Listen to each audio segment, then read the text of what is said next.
السلام عليكم متابعينا في كل مكان المهتمين باستيراد السيارات، سواء اخواننا ذوي الهمم او مبادرة المصريين في الخارج.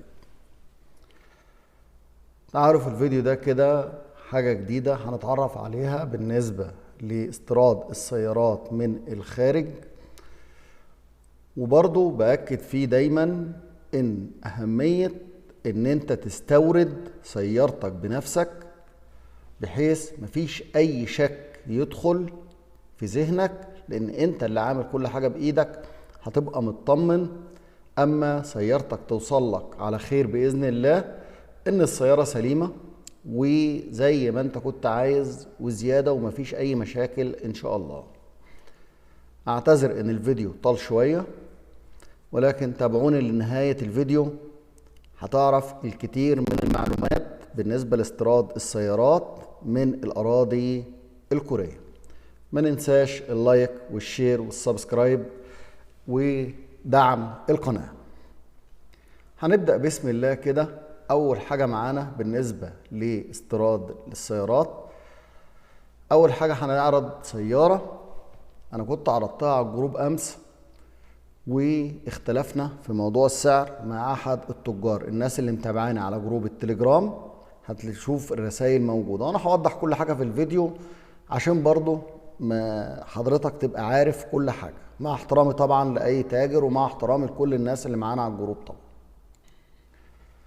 مبدئيا احد المتابعين على جروب التليجرام كان طلب عربيه ام دي في حدود 2012 على الجروب، وانا عرضت العربية اللي قدامنا دي، وان دي كمثال، يعني مش ان انا بعرضها ان دي اساسي، ان دي مثال لعربية ام دي 2012 عشان نقيم السعر. اما نبص للعربية دي، اولا العربية تمنها على الموقع 7 مليون وان. هنبص لفحص الاداء بتاعها، يعني ايه المعايير اللي انا اخترتها. بالمناسبه هو الاختيار كان سريع، يعني انا ما كنتش يعني مثلا احنا بديله مثال بس، لكن عادي في اقل من كده وفي اعلى من كده وفي كل حاجه موجوده. اول حاجه فحص الاداء بتاع العربيه بالنسبه لموقع انكار، بيقول لي ان العربيه موديل 2012. تاني حاجه العربيه سليمه من فوق، من الاسفل، من العفشه، من تحت، والفحص بتاعها سليم بالكامل. ما فاضلش بس غير فحص الدهان، وده بيبينه التاجر اللي هيفحص لنا في كوريا، بحيث ان يبين لي ان جسم العربيه من بره زيرو او فيها رش او الكلام ده، لكن كفحص انكار بين لي الفحص سليم. طيب نقطه تانية اللي انا دايما بختار عليه العربيه، رقم واحد الفحص، رقم اتنين بشوف العربيه، بفتح كده اشوف الاوبشن بتاعها. العربية أولا أنا دايما بيبقى عندي معيار إن لازم العربية تكون معلقة نمر، والعربية فعلا معلقة نمر اهيا ورقمها باين معانا. وطبعا تقرير الفحص اللي هيجي لنا تاني من كوريا وهوضح شكله في الفيديو، تقرير الفحص دايما بيبقى مكتوب فيه رقم العربية ورقم الشاسيه بتاعها، ودول الاتنين بيبقوا باينين في صور العربية هنا، نتأكد إن هي العربية هيها. تمام، دي كل صور العربية هي. الحاجة اللي بتخليني دايما احدد العربية اقول ان العربية دي كويسة، العداد هنا كام؟ 66629، يعني ما كملتش 100,000 كيلو. احنا دايما بنقول المعدل الطبيعي لمشي العربية في السنة في حدود 20,000 كيلو. لما نتكلم عربية 2012 في سنة 24 يعني 12 سنة، لو قلنا معدلها في السنة 20,000 كيلو المعدل الطبيعي، يبقى في خلال ال 12 سنة دول تمشي 240,000 كيلو. دي تقريبا مشيت ربع الكمية اللي مفروض العربية تمشيها. يبقى إذن أنا اخترنا عداد قليل بناء على العربية، بناء على المشي بتاعها. طبعا 2012 انها تكون ماشية القيمة دي كويس جدا جدا جدا. كملت صور العربية للآخر وبعت اللينك. العربية الحمد لله فيها شاشة، فيها كاميرا، واضح جدا امكانياتها، فيها كاميرا، اوبشن بتاعها حلو مش وحشة، يعني بصمة داخلية اعتقد ان العربيه كمبدئيا كشكلا انا اخترت عربيه صح.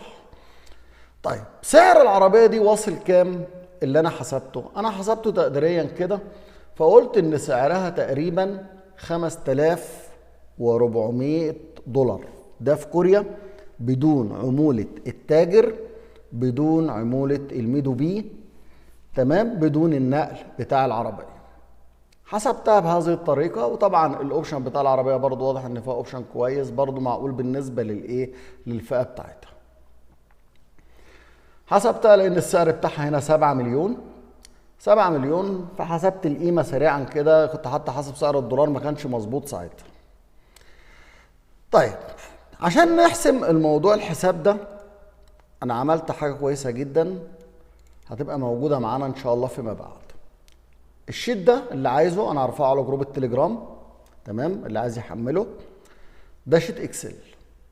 كل اللي حضرتك هتكتبه هنا، هتكتب مبلغ العربية باليوان الكوري، ثمنها 7 مليون، 7 مليون ونص، 7 مليون 600، 7 مليون 700، اي مبلغ عربية. لو العربية مثلا ثمنها 8 مليون، لو انا غيرت الرقم هتلاقي اوتوماتيك اتغير لك القيمة بتاعتها العربية، توصلك في الحدود ده 8 مليون 8173 دولار. ده هيكون ثمن الاجمالي العربيه التقريبي. برضه لما بنتكلم مع التاجر، وبوضح دايما وباكد، اما بتكلم مع التاجر واما بنيجي وقت الشراء فيه كلام تاني غير الكلام ده، اكيد هيبقى فيه تخفيض. بيبقى فيه تخفيض اولا في عموله في المعرض بنحاول ننزل معاه 50,000 وان، التاجر بينزلهم 100,000 على حسب النصيب وقتها. لكن ان شاء الله اكيد بيكون في تنزيلات مع التاجر اللي في كوريا، مع المعرض اللي بيبيع العربيه دي.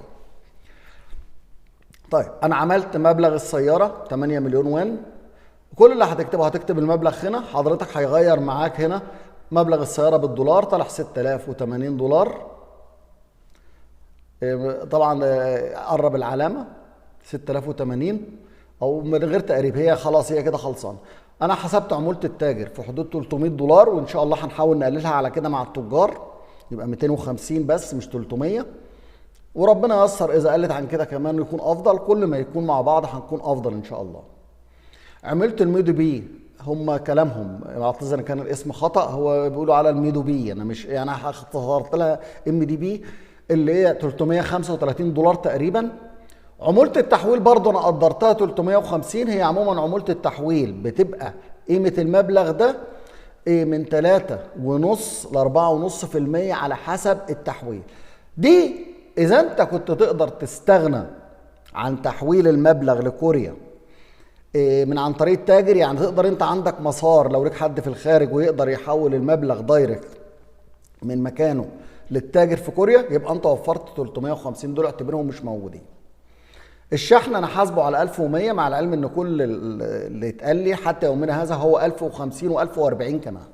انا حاسبه 1100 1100 طبعا بالزياده، على اساس برضه لما عاملين حسابنا برضه الشحن متغير من كل يوم، ممكن الاقي سعر، فانا قدرته تقريبا 1100. حتى لو حضرتك عرفت ان سعر الشحن اتغير، غير الرقم ده زي ما انت عايز. يبقى دي القاعده اللي انا بمشي عليها. وعلى فكره انا لما حسبت العربيه دي ما كنتش كمان رجعت للشيت ده، لان ما كانش قدامي الكمبيوتر ساعتها، كان معايا موبايل بس. طيب زي ما قلت لحضراتكم انا حسبت العربيه، والشيت ده ان شاء الله انا هحاول ارفعه لكم على قناه التليجرام، هخليه موجود بحيث ان اي حد عايز يحط الرقم ويشوف اي سياره عايز يحسبها بنفسه يقدر يحسبها بكل سهوله. كان رد احد التجار مشكورا، وطبعا انا مش بشكك في حد، ممكن هو نفسه يكون يعني الموضوع غايب عنه برضه، عشان احنا في الاول والاخر جروب نساعد بعض، التاجر بيساعد المشتري، وفي الاول والاخر كلنا هدفنا واحد، ان ذوي الهمم يوصل له عربيته افضل سعر واعلى جوده، بحيث ان ما يبقاش فيها مشاكل بعد كده. لان ذوي الهمم يعني على عاتقه، وانا واحد منكم اللي يعني اللي عنده حاله ذوي الهمم بيبقى ما عندوش وقت اصلا ان انا اروح مع ميكانيكي ومع سمكري ومع الكلام ده، فالعمليه انا عايز حاجه تريحني. فكلنا غرضنا واحد. هو الراجل مشكور عرض عربيه، تمام، قال ان العربيه ثمنها 5600 دولار، 5600 دولار دي في كوريا بدون العمولة، بدون عمولة التاجر، بدون أي عمولات تانية. هيتفضل لها الشحن ويتفضل لها الجمارك. العربية موديل 2014. الناس اللي متابعة على جروب التليجرام، دي العربية اللي كانت معروضة، تمام؟ تمنها 5600 دولار في كوريا. مبدئيا انا لجأت بس ما خدتش كل الصور بتاع العربية. دي صورة للعربية ودي صورة تانية لعداد العربية. العربية موديل 2014 كلام سليم. كان العداد هنا كام؟ 155,023 كيلو. طبعا اما نشوف فرق عداد دي من عداد التانية، في طبعا فرق كبير جدا في قراية العداد. يعني دي 60,000 66,000 مثلا، دي 155,000. في هنا فرق كبير جدا في قيمة العداد. أنا لما بكون بشتري أقل من 100,000 مرغوب جدا في كوريا، ودايما بيبقى سعره عالي. فحضراتكم تقدروا التقييم لكم، أنا مش هقيم، أنا هقول الفروق اللي أنا عملتها. الحاجة التانية اللي دايما بقول عليها ودي ضد سياسة الجروب عذرة، ان العربية، الناس اللي خدت بالها من الصور، العربية بدون نمر. احنا بنقول دايما العربية اللي يشتري لازم يشوف العربية بنمرها، مع احترامي لاي حد ومشكورين جدا اللي بيتعاملوا معانا. العربية انا سياسة الجروب اللي هتكون معانا، اي تاجر هيعرض عربية بدون نمر انا بالنسبة لي غير مقبولة، عشان نحافظ للناس على حقوقها. اما بيكون العربيه بنمر ويجي لي تقرير الفحص بتاعها، وهوريكم تقرير الفحص بيبقى شكله ايه. ده تقرير الفحص اللي احنا قلنا دايما بنعتمد عليه مع تقرير موقع انكار، وانا وضحت ده في فيديو قبل كده وبعيده تاني. مبدئيا دي سيارتي انا الخاصه، انا ما بعرضش حاجه بتاعت حد. اول حاجه نوع السياره موجود هنا هو الافانتا موديلها 2016، تمام؟ بيانات السيارة كلها واضحة لي هنا. هيا هلاقي برضو موجود ده رقم العربية اللي موجود، تمام؟ رقم الشاسيه، لو انا يعني وريتكم صور العربية بتاعت ابني هتلاقوا رقم الشاسيه ده هو نفس الرقم اللي هنا. رقم اللوحة اللي كان موجود على العربية هو نفس الرقم اللوحة الموجود هنا. كده انا اطمنت شوية من ناحية العربية. العربيه كان فيها رفرف، وكل الجروب يمكن اللي متابع معانا من الاول عارف ان العربيه كان فيها رفرف، وانا مختار على هذا الاساس. العربيه لما اتفحصت ولايف، واللايف بتاعها موجود عندي، بس انا ما رفعتوش طبعا على قناه اليوتيوب لمده اكتر من ساعه موجود. لما اتفحصت لايف عرفت ان العربيه رشه بالكامل، رش استثمار في كوريا، وانا اخترتها على هذا الاساس. انا عارف انا بختارها كده ليه، لاسباب خاصه بيا. المهم يعني انا كده محدش مثلا عمل معايا حاجه غلط او ضحك عليا مثلا، او لا، كل حاجه واضحه وفي شفافيه من الاول. دي صور العربيه، ولو رجعنا الرقم اللوحه الموجود هنا هو نفس الرقم. لو انا جبت الاثنين قصاد بعض كده،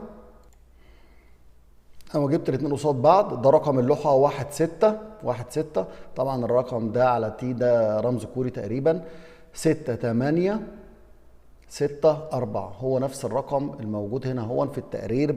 الفحص بتاعها ده بيبقى ورقه كبيره كده، هو نفس التقرير. طبعا هل انا شفت اللوحه دي؟ لا، الفيديو بتاعها موجود عندي، وشفت اللوحه دي على العربيه. واللوحه العربيه يمكن ظهر لها فيديو تاني على الجروب ما كاتب اللوحه برضو. يعني لو بصينا في الفيديوهات العربيه هتلاقي، والعربيه موجوده على اليوتيوب، انا مش مغبيها يعني. يبقى دي المعايير اللي انا دايما بنقول يا جماعه اختار على اساسها، ابقى انا كده مطمن من التاجر، عارف ان ما يحصلش اي مشكله بيننا وبين بعض. طيب نقيم السعر بتاع العربيه دي. العربيه دي هتبقى حسابها كام؟ انا قلت 5400، خلينا على السعر اللي انا قلته. طب فاضل قد ايه على العربيه دي على ما توصل؟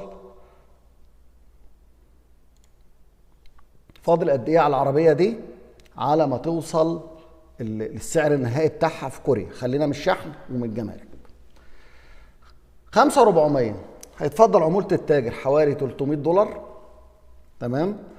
هيتفضل عمولة التحويل زي ما قلت لك حوالي 300 او 350 على حسب. لما نقول مثلا هتبقى في حدود 5000 دولار، ال 3% بتوعهم بحوالي مش هتكمل 200 دولار العمولة التحويل بتاع العربية دي. يبقى انا كده عندي بتاع 500 دولار زيادة عن العربية التانية، مع العلم العربية التانية 5600، يعني الفرق هنا حوالي 300 دولار. دي موديل 2012، التانية 2014. دي معلقة نمر، التانية مش معلقة نمر. دي عدتها 66، التانية عدتها 155.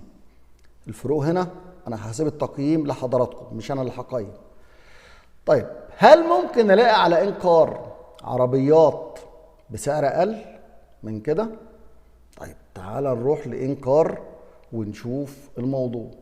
انا فاتح هنا نافذه اهي، هنشوف بدل العربيه كذا عربيه باسعار مختلفه. على سبيل المثال انا لقيت العربيه دي في لعبه، يعني اعتقد انها سعرها كام؟ 4300 دولار. يعني كده احنا نزلنا بالسعر، وعلى موقع انكار اللي بيحصل دايما تشكيك فيه او الكلام ده. طيب تعال نشوف العربية دي كده. بسم الله الرحمن الرحيم. فيها تقرير فحص، لها تقرير فحص. خلي بالك بقى، بص هنا كده، ادي خبطة في البامفر القداماني، الباب من ورا، ادي شنطة. دي عربية انت ممكن تشتريها وانت ما تعرفش، ما هو مفيش تقرير فحص موجود. انا عرفت دول منين؟ لو انا شفت العربيه قدامي بالشكل الجميل اللي هي فيه ده، هل اقدر اقول ان العربيه دي فيها الخبطات دي بحالها؟ لا. طب تعال نشوف العربيه عامله كام الف كيلو، صورها عامله كام. العربيه ما شاء الله مش وحشه، فيها شاشه. العداد بتاعها 184 الف كيلو، طبعا عالي جدا. طيب هشوف نموذج تاني. بحاول بس ما اطولش زمن الفيديو. هنبص عليها على السريع. دي 4 مليون. انا مستغرب للعربيه دي انا عن نفسي. الاوبشن بتاعها كويس جدا. تعال نشوف فحص الاداء. 2013 والعربيه ما فيهاش غير الاكس دي، يعني دي الاكس دي ما فيهاش اي مشكله خالص. لو موجوده العربيه دي، برضو في حاجه دايما بقولها، ان في عربيات بتبقى على الموقع ساعات فيك. اتمنى ان العربيه دي تكون موجوده. فيها فتحه سقف، دي غريبه جدا. ستارت انجن، بصمه داخليه. ما شاء الله العربيه يعني انا مش شايف لها اي مشاكل خالص، وعدتها اعتقد انه مش كبير. الرقم من هنا بيقول انه مش كبير يعني. طب تعالى نشوف بقيه الصور كده. 58,000 مش ممكن يعني. العربيه دي انا اعتقد لو موجوده بالسعر ده هتبقى لقطه عاليه جدا. طب تعالى نرجع تاني للموقع. لكل الفئه اللي هي من 2010 ل 2013 4 مليون 800، 7 مليون 700. انا مش هقعد بقى افتح كل العربيات، انا بقول دايما يعني ايه، انت دور بنفسك، واللينك اللي بيعجبنا بنبعته للتاجر. والله موجوده واتصل ولقاها موجوده بنشوفها. يعني اذا اللي انا مقصود هنا ان ممكن الاقي بسعر اقل من اللي انا عرضته على الجروب لو دورنا. احنا ما كناش بندور، احنا بنقول بس مثال، ما قلناش ان احنا نشتري. انا عايز اشوف البيبسي دي، يعني دي في سول برضو. دي نموذج، موديلها كام؟ 5700، 2013. ما شاء الله. لا عربية يعني في حاجات لقط على الموقع، ودور هتلاقي 5700. شوف كده العربية عاملة كام. دي على فكرة جنطة حديد، مش جنطة سبور، جنطة حديد برضه عشان الناس تبقى عارفة. برضه دي والله دي كل حاجة ولها سعرها. عدتها 129 يعني، مع بالنسبة للأوبشن بتاعها وبالنسبة للفئة بتاعتها على قد فلوسها زي ما بنقول. ومش دي الوحيدة، يعني أنا عندي عربيات كتيرة جدا. دور على الموقع زي ما أنت عايز. عملت حاجة كمان برضو، جبت الموديل الأعلى. طب هل ممكن نلاقي الموديل اللي هو من 2015 او من 2013 ل 2015 او 2016 في حاجات برضو من الموقع هو قدامنا. انا لسه فاتح الفئه اللي هي من 2013 ل 2015، لقيت مثلا دي 8 مليون 700 ولقيت جنبها دي 7 مليون و900. طيب تعال نشوف دي كده ايه وضعها. انا لسه فاتح قدامك اهو. اولا فحص الاداء العربيه 2000 وكام و15 من فوق ومن تحت فحص الاداء سليم. وطبعا غير الباقي غير التاجر المفروض يجيبوا لنا اللي هو التقرير بتاعها اللي هو زي ما وريته لحضراتكم. شوف العربيه، تصفح كده العربيه معايا، ما شاء الله مش وحشه، فيها كاميرا فيها شاشه، الاوبشن بتاعها هجيبه برضو، شاشه كاميرا. طبعا المفاضله لحضراتكم احنا دايما عداد 137,900 قول 138,000 بالقيمه اللي هنا دي، عدادها 138,000 مش وحش بالنسبه. احنا بنقول بنقارن مثلا اللي احنا بنجيبه. فيها تكييف خلفي على فكره، واضح جدا انها تكييف خلفي اهي، عربيه كويسه مش وحشه. طيب تعالى نحسب العربيه دي كده زي ما قلت لحضراتكم هتبقى اجماليها كام لما توصل مصر. ده حساب العربيه بتاعتنا اهو. مبلغ السياره انا حسبت مبلغ بحوالي 8 مليون كوري، تمام. مبلغها هيبقى 6080 دولار. عمولة التاجر 300 زي ما قلت ان دي ان شاء الله يبقى فيها تنزيل. عمولة الميدو بي 335. عمولة التحويل 350. دي مش هتبقى 350، دي اعتقد مش هتكمل 200 دولار، هنقول 200 عشان برضه نوصل للرقم السليم. 200 دولار. عمولة التاجر برضه دي بقى هتبقى حدود 250 عشان برضه يبقى ارقامنا صح. 6885. طبعا عمولة التحويل ده حضرتك اما برضه تبقى للعلم، عمولة التحويل بتبقى على المبلغ ده زائد المبلغ ده اللي هم الفلوس اللي بتروح كوريا. عمولة التاجر مش محتاج ان ياخدها، عمولة التاجر مش محتاج ان ياخدها بالتحويل، لا ممكن تديها له في مصر عادي. اللي محتاجين بس نحوله له هناك اللي هي الميدو بي ومبلغ السياره، دول اللي محتاجين يروحوا كوريا. ما غير ذلك بيندفع في مصر عادي، حتى الشحن بتدفعه انت في مصر عادي مش محتاج يتحول. فبنحسب ال 3.5% دول على المبلغ اللي هو هنا ده. ان شاء الله هنحاول نخليها 3.5%، ما تزيدش عن كده باذن الله، ممكن تقل كمان لو ربنا ييسر. طيب خلينا كده، دي طلعت 6,850. طبعا الناس تبص كده ممكن يقول لي مثلا ده دي اغلى من اللي انت بتقوله. ماشي، انا دي موديل كام؟ دي موديل 2015 وليس 2014. طب احنا خدنا عربيه عشوائيه، هل دي بس الموجوده؟ تعال ارجع للموقع كده. دي مثلا 6 اقل في السعر، دي 6 هذا ما كملش 7 مليون. دي مثلا 5.5، دي 7.5. اقل في السعر، فيها اقل وفي اعلى. المقصود هنا دور في الموقع وهتلاقي في رينج السعر اللي انت عايزه. وهنا انا في الامان. ليه؟ اما بلاقي العربيه هنا من هنا هبقى انا مقتنع. مثلا دي 5.5. 5.5 موديل كام؟ عايزين نشوف معلش معذرة الموقع بس كان حصل تهنيجة فيه، دي طبعا بتبقى من النت غصب عننا. 2014 اهي، شايفين فيها ايه؟ رفرفين 2. رفرفين ما يعبوش العربية على فكرة قوي، تمام. تعال نشوف العداد بتاعها.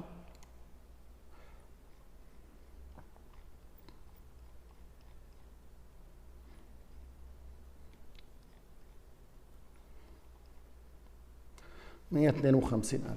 والله اللي عاجبه على ان العداد كده، انا دايما بقول اقل من 100,000 كويس. بس حضراتكم يعني برضو في حاجة عشان تبقى عارفها هناك بالنسبة للعربيات. يعني لما تكون مع اعلى من 100 كده احنا بنعتمد دايما على الفحص بتاع التاجر، هو يفحصها هناك يقول الفتيس سليم الموتور سليم عادي. ممكن ال 152,000 دول يكونوا طرق مفتوحة، وخصوصا ان الطرق هناك اكتر مفتوحة، فمش هيبقى في مشاكل ان شاء الله في العربية كتير. طب تعالى نحسب العربية دي كده نشوفها. 5,300,000 دي هتوصل كام؟ اجيب شيت الاكسل بتاعنا. 5 بكتب بس 5.3 ماشي. شوف حسابها هيبقى كام، هيبقى 4813 دولار. طبعا العربيه موديل 2014 وريتها لك. اذا كده ممكن تلاقي اسعار رخيصه بالاسعار اللي انت عايزها. وبرضه انا مش الاوبشن بتاعها برضه معقوله هون بالنسبه للفئه بتاعتها وبالنسبه لسعرها. يعني احنا مش بنقول بنجبر حد على حاجه، دور كتير ومحدش يخدعك انا هجيب لك عربيه رخيصه انا هجيب لك كذا. لا، ما تخليش نفسك تقع في الفخ وان انت تختار عربيه تيجي بعد كده يحصل اي مشاكل.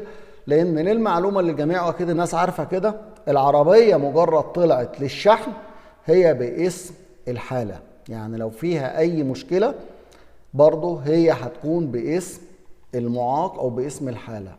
فطالما هتوصلك مصر هتقول افحص اما تيجي مصر، ده انا حاجز للتاجر فلوس، ده انا مش عارف ايه الكلام ده كله ممكن هتقع في مشاكل. حتى لو انت حاجز فلوس بيكون محجوز كام؟ ده بيكون مبالغ ملاليم. ده واغلب التجار بياخد ثمن العربيه اول ما يشحن كامله، تكون ثمن العربيه انت اللي ممكن تدفع الشحن او هو اللي بيدفعه، بيبقى مخلص معاك فاضل حاجات بسيطه جدا.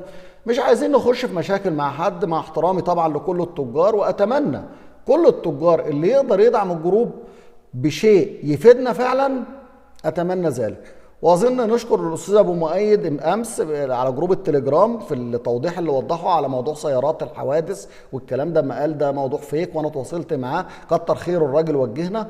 وللامانه الراجل بتواصل معاه على الخاص، ما يعني هو وتجار كتيره بالامانه ما فيش واحد منهم بيتاخر عن الجروب في حاجه، ووضح لي حاجات انا نفسي ما كنتش واصله لي. كل الفكره اللي انا عايز اقوله لو تاخد من الرساله كلمه واحده، اوعى تفكر ان في تاجر هيخسر. تاجر ما بيخسرش. الفكرة ان احنا بنقول خلينا مع بعض، اما يبقى التاجر عارف انه بيتعامل مع واحد غير اما يعرف انه بيتعامل مع جروب ومجموعة اشخاص. بعمل 1000 حساب، لان لو عربية نزلت فيها مشكلة او حد اشتكى او بيننا وبين بعض على الجروب، لو واحد قال انا جبنا لو الجروب جاب عربية من تاجر والعربية طلع فيها مشكلة، اولا الجروب كله هيكون واقف معاه، نقدر نجيب له حقه. الحاجة التانية ودي الأهم، التاجر مش هيتم التعامل معاه بعد كده. وفي الغالب أي تاجر هيعمل 1000 حساب للجروب عشان ما يخسرش الزباين أو يخسر الناس اللي معاه الجروب. وده اللي بيخلينا بنقول خلينا إيد واحدة. أعتذر عن الإطالة وأشكركم، ولا تنسى دعم القناة لايك والشير والسبسكرايب. إلى أن نلتقي في فيديوهات أخرى، لكم مني كل التحيات، والسلام عليكم ورحمة الله وبركاته.